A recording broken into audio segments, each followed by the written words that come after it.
नमस्ते, हम रुचि आबि चुकल छी अपन चैनल मिथिला कल्चर पर। स्वागत करै छी अहाँ सब गोटे के अपन चैनल मिथिला कल्चर पर।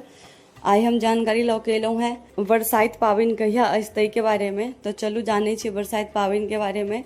बरसाइत पूजा हिंदू महिला सब के द्वारा कयल जाइ छै अपन पति के लंबी आयु के लेल और सुख समृद्धि के लेल। तो सब महिला करै छथिन। अपन सबके बिहार में तो बहुत प्रचलित अछि। अपन सबके इम्हर करवा चौथ कम और बरसाइत ज्यादा मनायल जाइए हमेशा से।